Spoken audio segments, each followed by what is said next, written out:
Hey guys, welcome back to another installation of Judging Books by Their Covers. Before we get started, I just wanted to say if you have subscribed to my channel recently, thank you so much. I see each and every one of you subscribe and it just means so much to me. So thank you so much. If you haven't subscribed to my channel, please subscribe. It costs you absolutely nothing and you'll get notified when I upload new videos. If you end up enjoying this video, please like, comment, and share this video with anyone that you think might enjoy it. Today we still have 5 books that we will be looking at. I have never seen these covers before and I will be reacting to them for the very first time and then placing them blindly into a rank, from 1 being the most likely for me to want to read and pick up and just probably immediately take home, to 5 being I like this cover but probably not for me. That being said, let's go ahead and dig in. This is so cute. Oh, I see this cover and I just think it's Valentine's Day. So the first book that we're looking at today is called X's and O's. So X's is spelled E-X-E-S, like your ex-boyfriend, your ex-girlfriend. And then O's is just the letter O apostrophe S. But it's a play on words because, X's and O's, hugs and kisses. But X's and O's, because O is the kiss, I think, right? Like, because when you think X and O, like XOXO, isn't the hug the X because you're crossing your arms across someone? I might be wrong. Who knows? Whichever one O is, X is like ex-girlfriend, and then O is like the kiss, or whichever one the X of the O is of that. The author is Amy Lee. I think I'm pronouncing my name correctly. Underneath the author's name, which is in the bottom left corner of the page, which is a different location for the author's name. I like it. It says international bestselling author of Set on You. That also sounds like a romance. So this is definitely a romance, like no questions. The very top of the cover has a review quote. It says, "Laugh out loud, ardently feminist." Already love it. X's and O's is an outright, unmitigated delight. And that's by Christina Lauren, New York Times bestselling author of The Unhoneymooners. That's a cute title too. So this cover looks drawn, computer generated or hand drawn, it's hard to tell. But it's there's 2 people on the page, it's a man and a woman. They're definitely interested in each other, whether they're together or not. They're standing, we're looking at they're taking up most of the cover. Like they're standing and we're looking at them from like the mid-thigh up. So they're taking up like 3/4 of the page. And they are standing directly next to each other with both of them have their arms crossed and then they're staring at each other. The woman, she's on the right. She's looking up at him because he is taller than her. Because, if you're going to write a romance, that's usually what they do. She has black hair or very dark brown hair. And it's pulled back into like a half up, half down kind of do with like her short bangs, side bangs, like hanging down on the side of her face. And she has a pink scrunchie in her hair, pink earrings, and a pink off the shoulder top. And she's wearing orange pants. It's very Valentine's Day coded to me. And then the guy, he has lighter brown hair and he's wearing a very red long sleeve shirt or sweater. And the sweater is actually pulling up on one of his arms that's crossed across his chest, and you can see a tattoo sticking out. So I can guarantee that comes up somewhere in the book. And then he's wearing probably like jeans. Like that's what it looks like from here. And then the rest of the cover is a bright yellow, like not a light yellow, but closer to gold. And then there's a bunch of heart balloons everywhere. There's one at the bottom, like behind the author's name in the corner. And then there's 3 pink heart balloons taking up the rest of the page above the 2 people standing on the page. So that's why I said it was very Valentine's Day.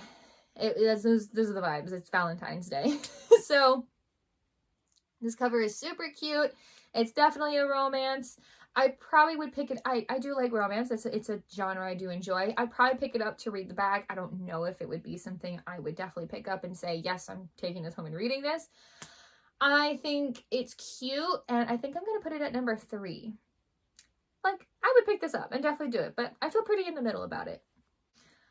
Okay, this is giving me thriller vibes. Not the Michael Jackson song, the genre. So the next book that we're looking at today is called The House Across the Lake by Riley Sager. I'm sorry, I'm not sure how to pronounce that last name. Author of Survive the Night. That also sounds like a thriller.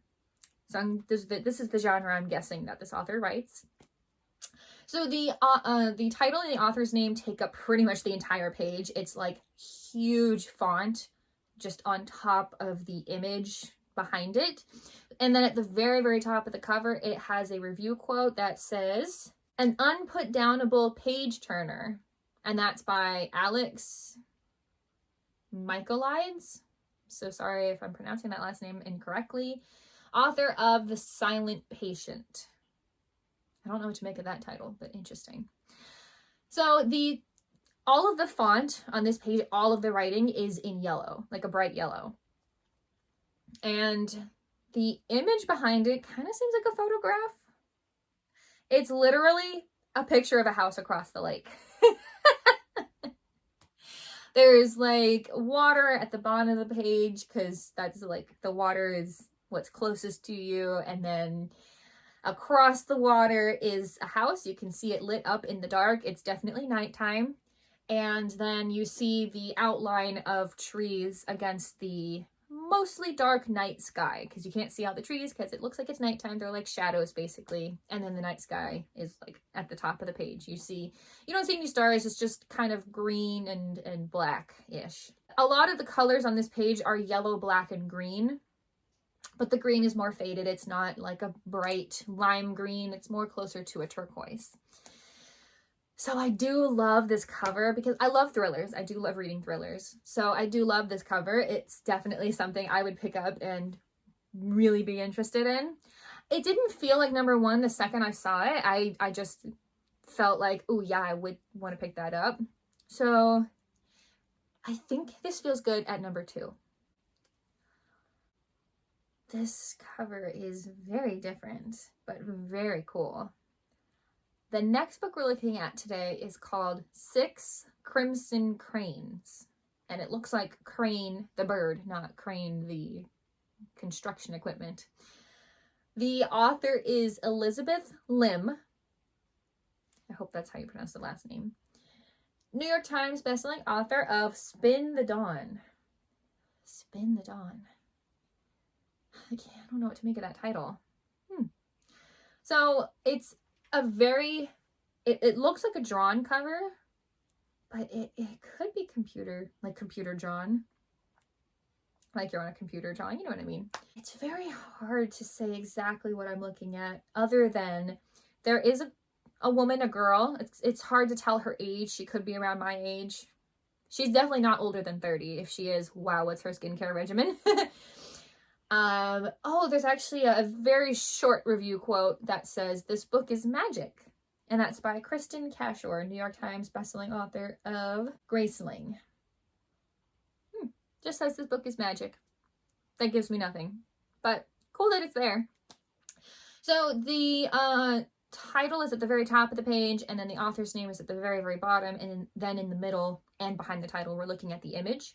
So the woman, girl that I was talking about, she's more at the bottom of the page, and we're just looking at her from like mid-arm, kind of like her elbows up to the top of her head. She has either very brown or very dark brown or black hair, and she has bangs. She has some accessories in her hair that I can't necessarily describe very well because they are not exactly something I've seen very frequently in my culture where I live. But it looks like they have different kinds of beads, maybe some gold, like accoutrements on the accessories, and they like are attached to her hair and like hanging down on the sides of her head. And she has very rosy cheeks, either like she's been running or exerting herself.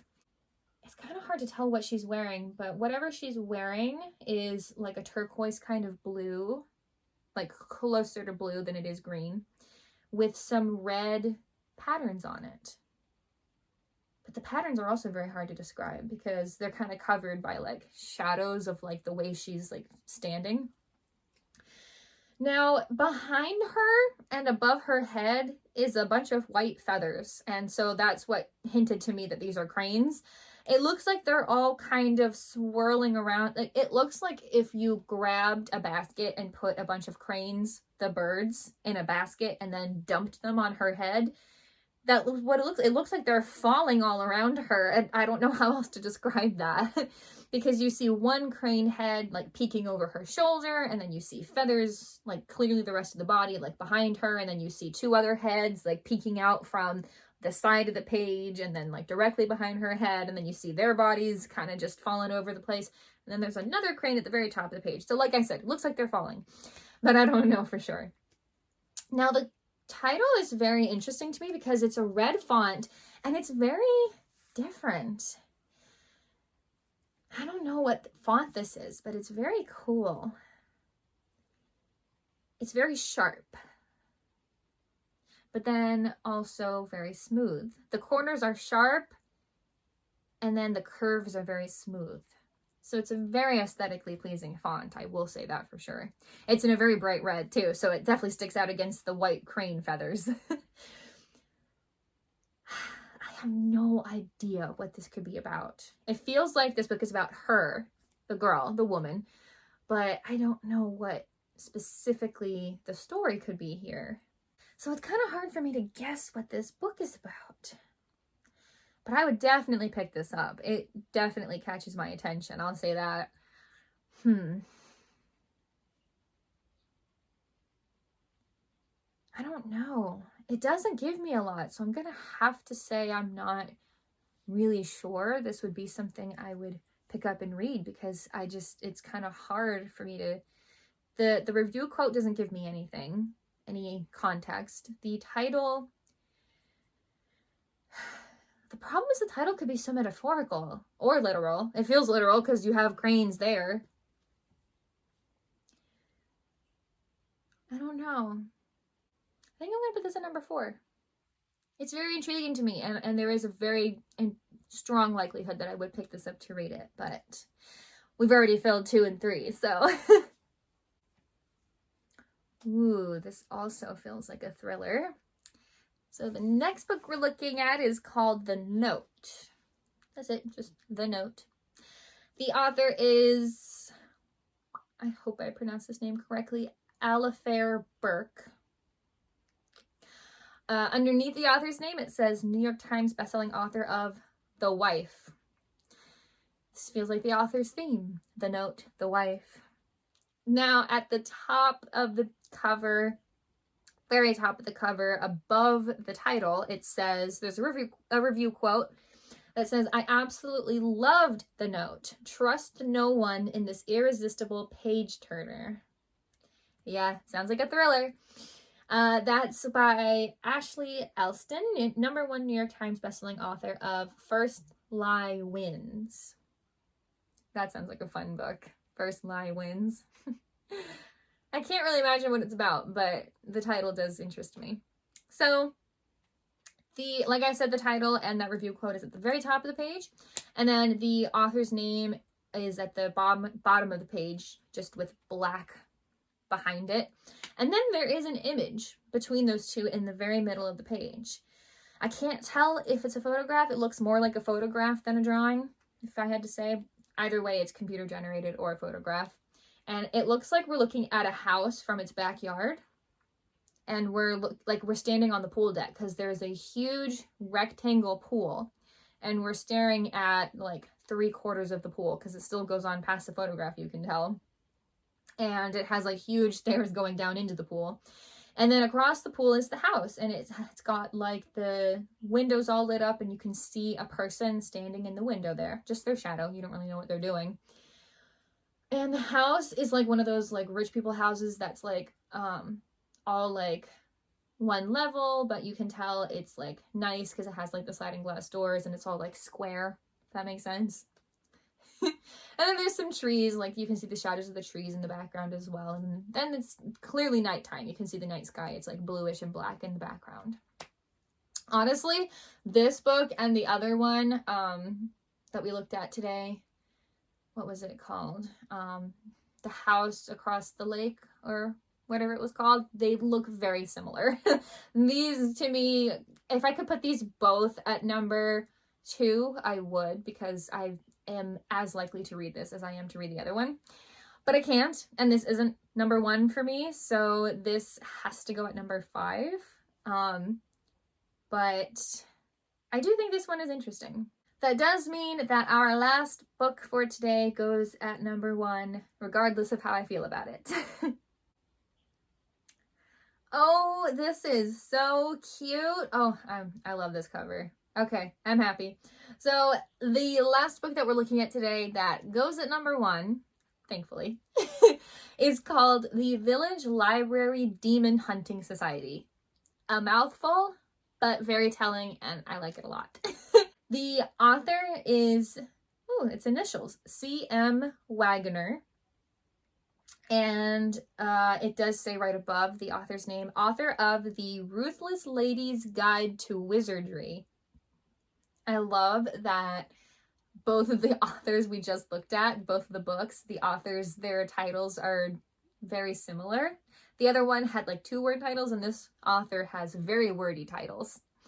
So under the author's name at the very bottom of the page, because the author's name and this review quote are at the very bottom of the cover, the review quote says, "A smart, stylish mystery with just the right amount of demon possession." That's so funny. That quote is by Orly Wallace, national bestselling author of In the Company of Witches. Yes, similar style, it kind of seems like.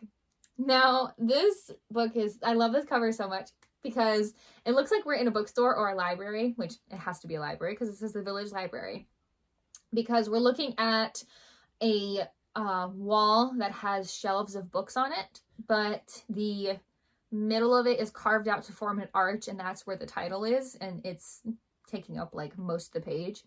And then around the arch on the wall are shelves of books, and the book wall itself is like a very pretty color. It's almost like lavender or closer to blue, like a mix of lavender and blue. And then the arch that is cut out of that wall, and then the rest of the bottom of the page is like a very dark blue, like closer to a navy blue kind of color. And there's like little stars in it, like almost like we're looking at a cutout of the bookstore, like the library wall, and it's almost like you're looking out into space. Here's what's really cute. The O in demon has little devil horns. Adorable. And then the S in society has a little devil tail coming out from it with the little arrow on the point of the tail. And there is a cat, like it's just the outline like of a cat. There's no like details. It's a red, it's drawn like a cat and then it's colored in red. Hitting at the devil's tail coming out of the S. And I love that so much. That's so cute. I hope the cat is involved in the book somehow. That would be amazing. I love this cover so much. I love the concept, the Village Library Demon Hunting Society. That is so funny. I'm just picturing people getting together to read books and then like, okay, we're gonna go demon hunting. That is so funny. I love that so much. I'm very happy that this goes at number 1. This feels incredibly correct for me. But that is it for this week's video. Let me know in the comments what you guys think. I am once again very happy with how this week's rank turned out. So yeah, let me know if you guys agree or disagree with it, but I'm very happy with it. Thank you all so much for watching, and I will see you all in the next video.